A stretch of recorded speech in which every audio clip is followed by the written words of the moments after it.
जय हिंद दोस्तों। आप सभी का सिद्धार्थ सर यूट्यूब चैनल पर स्वागत है। तो यहाँ से मैं आपको ये बता दूँ, आज मैथ्स का पूरा मॉडल पेपर है। जैसा एग्जाम में आ सकते हैं, जितने तरीके से प्रश्न पूछे जा सकते हैं, वो सारा मैं लेकर आ रहा हूँ। आज मित्रों, मैं सभी को बता दूँ, आज मैं लाइव क्लास ना ले सकता हूँ क्योंकि हमारे यहाँ शिवरात्रि है। तो अभी मैं कांवर लेके आ रहा था, उसके बाद मैंने समय निकाल के आप लोगों के लिए वीडियो, क्योंकि आपके एग्ज़ाम पास में हुए, तो एक दो दिन में आपकी लाइव क्लास में, जैसे ही कल कांवर से ख़त्म हो जाएगी, परसों मैं पहुंच जाऊंगा। ठीक है, तो थोड़ा कोऑपरेट करिए यार, मेरी मजबूरी समझिए। तो बेटा, मैं आपका नुकसान ज़रूर नहीं होने दूंगा। पूरा इस वीडियो में मैं मैथ्स का, इसमें पेडागोजी भी रहेगी और मैथ्स भी। तो जो छात्र न्यू है वो सब्सक्राइब कर दें, बेल बटन दबा दें। तो शुरू करते हैं यहाँ से पहला।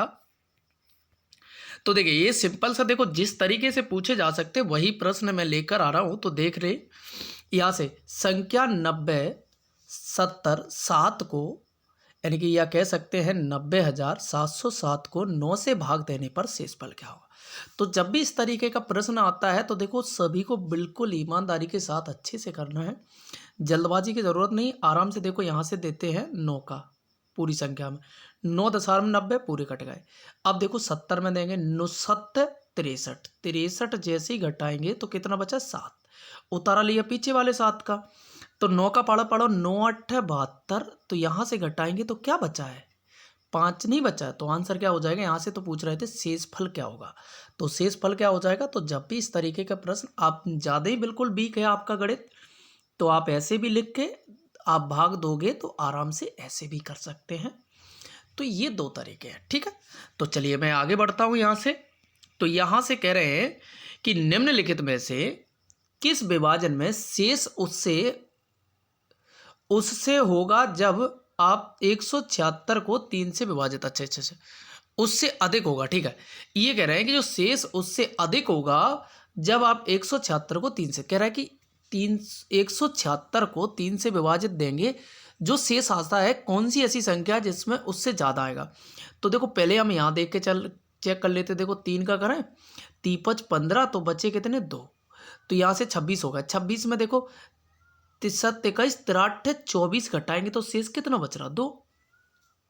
तो यहाँ से आप चेक करोगे तो इसमें तो कुछ बचेगा ही नहीं, और ये तुम्हारा 4 चौक 16, और ये तुम्हारा 4 चौक 16 हो जाता है, चरट 8 चौक 4 तिया 12, तो 2 बचेगा। यहाँ से ये भी नहीं होगा। इसी तरीके से ये तुम्हारा हो रहा है 3 5 15, 2 बच रहा है, 63 24 1 बच रहा है। तो ऑप्शन कौन सा हो जाएगा, ये चेक कर लें। देखो 5 तिया 15 3 बार गया। ठीक है, 5 तिया 15, यहाँ से घटाएंगे तो 2, ये होगा 23। 5 को 20 घटाएंगे तो बेटा यहाँ से क्या बच रहा है, 3 बच रहा है। ऊपर वाले में क्या बच रहा था, 2। तो ये आ रहा है इससे अधिक। ये प्रश्न भी आपका फेवरेट प्रश्न है। तो देखिए, यहाँ से बात करते हैं, निम्न में से कौन सी संख्या सबसे बड़ी संख्या है, ये आपको बताना है। तो हमने आप सभी को क्या बताया था कि इनके क्या करना, इन दोनों को, ऊपर वाले को नीचे वाले से घटा देना। तो कितना अंतर आया, 4। और ऊपर वाली जो संख्या है 3 में भाग दे दो। 4 का भाग देंगे तो पॉइंट बढ़ा के 76 28 4 5 20, ये तो हो गया 75। इसी तरीके से यहाँ से 3 को 5 में से घटाएंगे 2, तो 2 का भाग 3 में हम देंगे तो कितनी बार जा रहा है, 1.5 बार जा रहा है। इसका आंसर आ गया 1.5। और ये सभी में जाएंगे, पॉइंट में जा रहा है, इनमें भी पॉइंट में जा रहा है। तो आंसर कौन सा हो जाएगा, बी हो जाएगा। जिसका बड़ा मान वो बड़ा हो जाएगा, छोटा पूछते तो भाग दे के चेक। अगला प्रश्न यहाँ से 94। यदि 3 संख्या 1 2 3 के अनुपात में है तथा उनका मासा 12 है तो बी संख्या है। तो बेटा, जब इस तरीके का प्रश्न आ जाए तो उसी संख्या का उसमें मासा में गुणा कर दो। तो 12 एकन 12, ये वाला ऑप्शन खत्म हो जाएगा, ये भी। दूसरी बात, 2 में करेंगे, 12 एकन 12 हो गया, 12 दूनी 24 हो जाएगा, 12 तिया कितना हो जाएगा, 36। तो ऑप्शन कौन सा बना रहा है, ऑप्शन हो जाएगा यहाँ से बी। ये सिंपल था।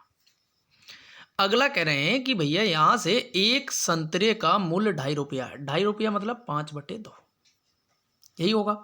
3.5 दर्जन संतरे का मूल्य क्या होगा। देखो 3.5 दर्जन, एक दर्जन कितना होता है, 12। तो 3.5 मतलब 7/2। तो 2 से काटा कितनी बार गया यहाँ से, ये 6 बार। 7 छंग 42, तो कितने टोटल हो गए संतरे, 42। और एक संतरे का कितना है, 5/2। 2 से काटा ये 21 बार, 21 गुणा 5 एकन 5, 5 दूनी 10। तो 105 आपका आंसर हो जाता है, जो कि पहला। अगला प्रश्न कह रहे हैं कि 603 का एक तिहाई, पहले तो एक तिहाई निकाल लो। 603 का एक तिहाई मतलब 1/3। 3 से देखो, 3 दूनी 6, 3 एकन 3, तो ये तो आ गया। कह रहे हैं 67 का कितना प्रतिशत होगा। एक ये कह रहे हैं 67 का कितना प्रतिशत होगा। तो देखो चेक कर लो, कोई दिक्कत नहीं है भाई। 67 का पूछ रहे हैं तो देखो 67 का यहाँ भाग देंगे, गुणा 100% पूछ रहा है तो भैया गुणा 100 कर दो। तो देखो यहाँ से चेक कर लेते हैं, इसको काटेंगे तो 67 तिया होते हैं 201। तो यहां से 67 तिया कितने होते हैं 201। तो 3 गुणा 100 कितने होते हैं 300% हो जाएगा। जो आंसर कौन सा हो जाएगा, डी आंसर हो जाएगा करेक्ट। तो ये प्रश्न था आपका, यहां से डी आंसर हो जाएगा करेक्ट। क्वेश्चन चलते हैं 97। कह रहे हैं 10 मीटर का। बेटा देखो, जब मीटर को किलोमीटर में बदलते हैं तो समझ लेना 18/5 का गुणा किया जाता है। मीटर से किलोमीटर में तो याद रखियो, और जब किलोमीटर से मीटर के लिए तब 5/18। तो 5 से काटा, 5 दूनी 10, 18 दूनी 36। तो आंसर कौन सा हो जाएगा, यहाँ से डी आंसर हो जाएगा। वैसे ये सिलेबस में तो नहीं दिया है, पर आ जाए तो मैंने बता दिया, ठीक है। आउट ऑफ सिलेबस ऐसे छोटे मोटे। कह रहा है 1 करोड़ बराबर होते हैं। तो देखो जो अपने में 1 करोड़ बोलते हैं उसी को देखो, जो अरबिक भाषा है, हिंदी अरबिक भाषा, और एक होती है तुम्हारी क्या, इंटरनेशनल कह सकते हैं, विदेशी भाषा कह सकते हैं। तो जो अपने यहाँ 1 करोड़ होते हैं उसे 100 लाख कहते हैं। तो यहाँ से आंसर क्या हो जाएगा, आंसर पहला हो जाएगा करेक्ट। अगला प्रश्न कह रहे हैं कि 240 लीटर 128 मिलीलीटर। तो देखो 200 मिलीलीटर में बदलना है, 240 तो ये हो गए लीटर। एक लीटर में कितने मिलीलीटर होते हैं भाई, 1000 होते हैं। तो गुणा करेंगे तो 40 और 3 जीरो ये, और 128 और जोड़ दो, तो टोटल हो गए तुम्हारे कितने, 240,128। ठीक है, ये 128 है, और भाग कितना है, कह रहा है 16,000, और ज्ञात करना है, कह रहा है 22,000। जो ज्ञात करते हैं उसका गुणा। तो काट पीट के आप करोगे तो यहां से जो काट पीट के करोगे तो ये जो आपका आंसर हो जाएगा, तो देखिए मैं आपको बता दूं, तो ये क्लियर आपका आंसर क्या हो जाएगा, 230 लीटर 176। आप काट के भाग देंगे, देखो आप चाहेंगे तो 2 से 30 बार, और बाकी का जो बचेगा 176 आ जाएगा। तो यहां से आंसर क्या हो जाएगा आपका, डी हो जाएगा करेक्ट। ये भी अगला अच्छा प्रश्न है। कह रहे हैं एक आयताकार बाग है, ऐसा बाग है जिसकी लंबाई उसकी चौड़ाई से 4 मीटर अधिक है। कह रहा है कि जिसकी लंबाई चौड़ाई से क्या है, 4 मीटर अधिक है। ठीक है, तो देखो यहां से लंबाई मान लो एल है, तो चौड़ाई क्या हो जाएगी, L-4 हो जाएगी। कह रहा है जिसका अर्ध परिमाप क्या है, 76। देखो वैसे अगर परिमाप का है तब क्या हो जाएगा, 2L प्लस, मतलब जिसमें 2 बार L है और इसमें आधा कह रहा है, तो भैया ये 2 नहीं होगा। तो यहां से क्या बन जाएगा फॉर्मूला, तो देखो अपन ने लंबाई कितनी मानी L, चौड़ाई कितनी मानी L-4 बराबर कितना है 36। तो 4 उधर जाके बेटा ये L जोड़ेंगे 2L, और ये 4 इधर जाके प्लस का हो जाएगा, जोड़ेंगे तो कितना हो गया 40। 2 से काटा, L की लंबाई कितनी हो गई 20। तो इसमें पूछ रहा है लंबाई वाली भुजा की माप कितनी होगी, तो आंसर क्या हो जाएगा 16 मीटर हो जाएगी। अगर चौड़ाई पूछते तो 4 घटा दो, तो चौड़ाई कितनी आ जाती, 16 आ जाती। अगला प्रश्न है आपका, कह रहे हैं कि किसी आयताकार खेत का विकर्ण, देखो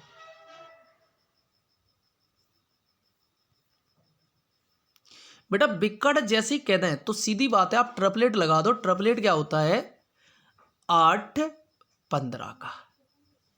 तो बेटा यहां से क्षेत्रफल क्या होता है आयत का, लंबाई गुणा चौड़ाई। तो देखो हमारे पास लंबाई कितनी हो गई 15, चौड़ाई कितनी हो गई 8। तो गुणा करेंगे, 8 गुणा 15 कितना हो जाएगा, 120 मीटर आंसर हो जाएगा करेक्ट। तो बी आंसर हो जाएगा करेक्ट। कह रहा है कि घनाभ के सभी किनारों की लंबाई ज्ञात करो। जब भी इस तरीके का प्रश्न आ जाए तो आपको कुछ भी नहीं करना है, बिल्कुल सिंपल सा प्रश्न। क्या करो, लंबाई मतलब जो अपन कहते हैं परिमाप, तो 10 + 3 + 6। तो जोड़ेंगे 19, 19 दूना कितना होता है। अच्छा यहाँ से आपको जो जोड़ना है, सॉरी यहाँ से दूना नहीं करना, ये 4 है ना, इसमें देखो रुको रुको रुको, क्या करना है, 4 का गुणा करना है सभी लंबाई प्लस चौड़ाई प्लस ऊंचाई को सभी को जोड़ के। तो ये 19, 19 चौको कितने होते हैं, 76। आंसर कौन सा हो जाएगा, डी आंसर। तो बेटा ये रट लियो, जब भी अगर पूछा जाए तो क्या करना है, 4 का गुणा करना है सभी को जोड़ के, ठीक है। अगला प्रश्न है, कह रहे हैं कि चित्र में कोण अल्फा का मान ज्ञात करो। बेटा जब भी कोई भी त्रिभुज देखो, अगर वृत्त के अंतर आ जाए और ये वाला कोण अगर माना कि मैं कहूं 50 है, तो ये तुरंत उसका आधा हो जाता है 25। तो इसी तरीके से अगर ये 60 है तो ये कितना हो जाएगा आपका 30 हो जाएगा। अगर ये 30 ऊपर दे देते नीचे का पूछते तो 30 का दुगना ये 60 हो जाए। तो आंसर यहां से क्या हो जाएगा, सी आंसर हो जाएगा, करेक्ट। तो अगला प्रश्न है, कह रहे हैं यहां से औसत ज्ञात करो। औसत क्या होता है बेटा, सभी कितनी संख्या है। तो देखो यहां से जब भी इस तरीके का प्रश्न आए सभी को जोड़ के कितनी संख्या है, 1 2 3 4 5 6 7। तो यहां से कितनी संख्या है, 7 है। तो बिल्कुल सिंपल सा प्रश्न बन जाता है। तो देखो 7 बराबर कितना है, औसत 12। तो गुणा करेंगे 12 7 84, हमें x का चाहिए। इन सभी को जोड़ के 8 7 कितने होते, 15, और ये 15 15 30, और ये हो गए 15 3 45 और 1 46। इन सभी संख्याओं को जैसे ही आप जोड़ेंगे, चाहे हम जोड़ें या आप जोड़ें, तो ये टोटल योग हो जाएगा 70। घटा दो तो 70 घटाए तो कितना आ गया, x का मान आ गया आपका 14। तो जब भी इस तरीके का प्रश्न आए आप आराम से कर लेना बेटा। ये एवरेज का भी प्रश्न हमने करवा दिया है, वैसे ये आपके सिलेबस में नहीं दिया। तो अगला प्रश्न कह रहे हैं कितना, तो माना कि यहां से लाभ प्रतिशत पूछ रहे हैं। तो देखो जब भी इस तरीके का प्रश्न आए तो आपको क्या करना है, देखो तो देखो माना कि हमने कहा कि किराया मूल्य कितना है, 100 है। एग्जैक्ट नहीं है, एग्जैक्ट निकालना है। तो एग्जैक्ट के लिए क्या करना है आपको, कितने की छूट दे रहा है यहां से, तो देखो 5 की, मतलब 95। कितना लाभ होता है, 23 दशमलव, मतलब 123.5। काटोगे तो ये थोड़ा पॉइंट में जा रहा है, 76.923 हो रहा है। ये आ गया आपका किराया मूल्य। हमने कितना माना था, 100। 100 से कितना ज़्यादा है, घटा लो। तो जैसे 76.923 को घटाओगे और यहां से घटा के जो आ जाए, यानी कि 100 माइनस 76.23 बटा 100 गुणा में 100। तो बेटा इनको घटाएंगे तो देखो मैं ओहो, जो रियल कितना निकला अपना, 76.923 गुणा 100। तो बेटा जैसे ही इनको काटा पीटी करोगे आप, तो आंसर क्या आ जाएगा, 30% आ जाएगा, सी। देखो ये हम काटे हैं, आप काटो, एग्जाम में आपको ही काटना पड़ेगा, इसलिए मैं जानबूझकर नहीं काट रहा हूं। तो देखो यहां से हो जाते हैं आपके गणित के प्रश्न पेडागोजी के। किसके हो जाते हैं, पेडागोजी के। तो पहला प्रश्न है कि गणित की प्रकृति है तार्किक, आंकलिक, कठिन, सामान्य लोगों के लिए नहीं है। तो ये सिंपल सा प्रश्न है कि गणित की प्रकृति कैसी होगी, तार्किक होगी। तो अगला प्रश्न है, गणित में दुष्चंता के लिए निम्नलिखित में से कौन सा घटक उत्तरदायी नहीं है। पाठ्यक्रम, विषय की प्रकृति, लिंग, परीक्षा पद्धति। तो 107 का जो आंसर हो जाएगा, जो लिंग है उसका कोई संबंध नहीं इस चीज से।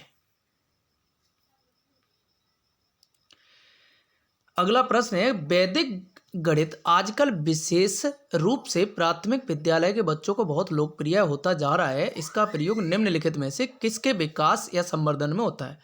तो पहला है विद्यार्थियों की गणित में परिकलन प्रक्रिया की समझ। दूसरा है विद्यार्थियों के गणित में समस्या समाधान कौशल। तीसरा है विद्यार्थियों की गणित में एकाग्रता। चौथा है गणित में गणना के कौशल तथा गति से।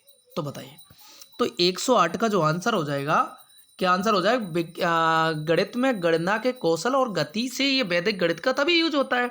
कई लोग कहते हैं देखो वर्ग 2 सेकंड में सीखो, जैसे कि हम भी कभी कभार पढ़ा देते हैं आपको, तो ये वैदिक गणित का यूज होता है। अगला है कि गणित की भाषा में निम्न में से किसका प्रयोग किया जाता है? गणितीय सूत्रों का, गणितीय संकेतों का, गणितीय संख्याओं का, उपरोक्त सभी। तो यहां से जो आंसर हो जाएगा इन सभी चीजों का किया जाता है। अगला प्रश्न है, गणित की वर्तमान एनसीईआरटी पाठ्यक्रम पुस्तकें डैश की अनुशंसाओं को ध्यान में रखकर लिखी गई हैं। 2006 में सीबीएसई द्वारा प्रस्तावित पाठ्यक्रम, 2006 में राज्य बोर्ड द्वारा प्रस्तावित पाठ्यक्रम, तीसरा है राष्ट्रीय पाठ्य चर्चा की रूपरेखा 2005, राष्ट्रीय शिक्षा नीति 1986। तो 110 का आंसर क्या हो जाएगा? राष्ट्रीय पाठ्यचर्या रूपरेखा 2005। गणित में प्रश्न रखने का अर्थ है विषय वस्तु में से प्रश्नों का सृजन करना, दूसरा है प्रश्नों को हल करने में असमर्थता, तीसरा है कक्षा में संदेह प्रस्तुत करना, चौथा है प्रश्न हल करना। तो 111 का जो आंसर हो जाएगा, प्रश्न रखने का अर्थ है गणित में संदेह प्रस्तुत करना। तो यहाँ से क्या हो जाएगा? गणित में प्रश्न रखने का अर्थ है कि गणित में संदेह करना। तो यहाँ से आंसर हो जाएगा, देखो मैं आपको और अच्छे से समझा दूं, गणित में प्रश्न रखने का अर्थ है कि कक्षा में संदेह प्रस्तुत करना। प्रश्न पूछने देखो तभी तो पूछते हैं ना। तो चलिए अगला प्रश्न है, कौन सा बिंदु अध्यापक की व्यावसायिक कुशलता के अंतर्गत नहीं रखा जाता है? स्वयं का ज्ञान, अच्छा प्रयोग करना, समर्पण, सामाजिक मामलों का संतोषजनक ज्ञान। 112 का आंसर हो जाएगा डी, सामाजिक मामलों का संतोषजनक। शिक्षा की बैंकिंग मॉडल के लिए निम्नलिखित में से कौन सा सही नहीं है? तो पहला है यह विद्यार्थियों को जानकारी देता है, दूसरा है विद्यार्थियों को ज्ञान देता है, यह विद्यार्थियों में कौशल विकसित करता है, यह विद्यार्थियों को समझ देता है। तो 113 का जो आंसर हो जाएगा क्या हो जाएगा? यह विद्यार्थियों को क्या करता है? समझ देता है। ठीक है, जो कि सही नहीं है। अगला प्रश्न हो जाएगा आपका, किसी विद्यार्थी में निम्न में से क्या आंकना चाहिए? गणितीय संप्रेषण, दूसरा है बिना समझे रटने की क्षमता, तीसरा है शिक्षक को सुनने की क्षमता, चौथा है अवधारणाएं न समझने पर भी प्रश्न न पूछने की प्रवृत्ति। तो 114 का आंसर क्या हो जाएगा? अवधारणाएं न समझने पर भी प्रश्न न पूछने की प्रवृत्ति। 115 का हो जाएगा, मूल्यांकन के कितने सोपान होते हैं? तो देखिए यहाँ से 115 का अगर मैं आंसर बता दूं, आंसर क्या हो जाएगा? यहाँ से 3 होते हैं। अब 3 क्या होते हैं देखो मैं आपको बताऊं। 3 होते हैं, अधिगम अनुभव की योजना बनाना तथा व्यवहार परिवर्तन में बांटा गया है। तो 3 सोपानों को। ठीक है, अगला प्रश्न है, जियोजेब्रा सॉफ्टवेयर की सहायता से शिक्षार्थी डैश के द्वारा ज्यामिति की सभी अवधारणाओं को सीख सकते हैं। खोज परक उपागम, दूसरा है परिप्रेक्ष्य आधारित उपागम, तीसरा है परियोजना आधारित उपागम, व्याख्यान आधारित उपागम। तो 116 का आंसर क्या हो जाएगा? खोज परक उपागम।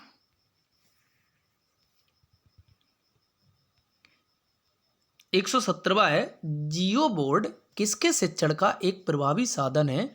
ज्यामितीय आकृतियां एवं उनकी विशेषताएं, दूसरा है द्विबिंब एवं त्रिबिंब आकृतियों में अंतर, तीसरा है सममिति की अवधारणाएं, चौथा है आधारभूत ज्यामितीय अवधारणाएं जैसे किरणें, रेखाएं, कोण आदि।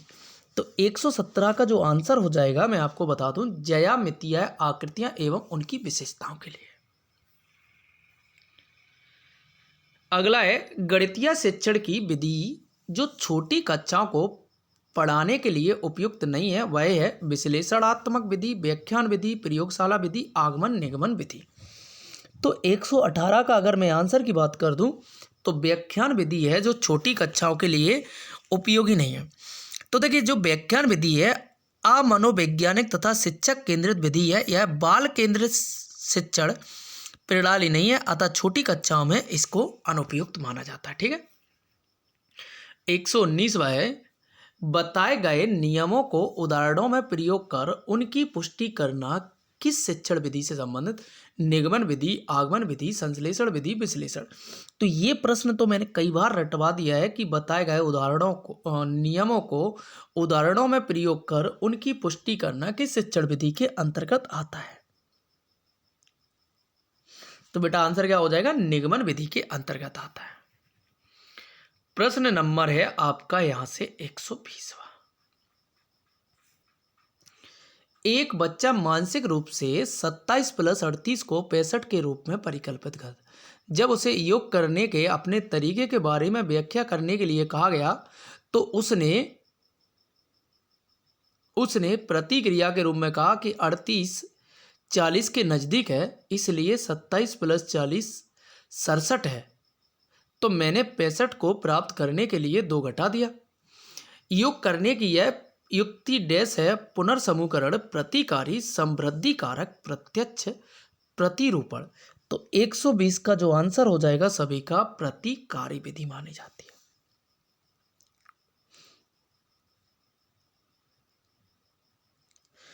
तो बेटा ये हो गए आपके पूरा मॉडल पेपर 30 क्वेश्चन थे। और आपको वीडियो कैसा लगा है सभी लोग कमेंट में ज़रूर बताइए, कितने नंबर सही हुए हैं। और आपको जल्दी ही हिंदी का ओल्ड पेपर भी मिलेगा, तो आप लोग टेंशन नहीं लीजिए, आज रात में मैं सेंड कर दूंगा 9 बजे से पहले 9 साढ़े 9 से। तो टेंशन नहीं लेना, हिंदी का 2011 का ओल्ड इसका बिल्कुल आप मुझे कमेंट में ज़रूर बताइए। बेटा देखो 1 से 2 दिन की है, मैं जैसे ही गांव से फिर से वापस चला जाऊंगा तो आप लोगों को फिर से लाइव, तो 1 से 2 दिन बाकी के हमारे ओल्ड वीडियो बहुत सारे सभी सब्जेक्ट के मैथ, बाल विकास, हिंदी सभी के प्ले लिस्ट में है, तो उन्हें भी देखिए। Thank you.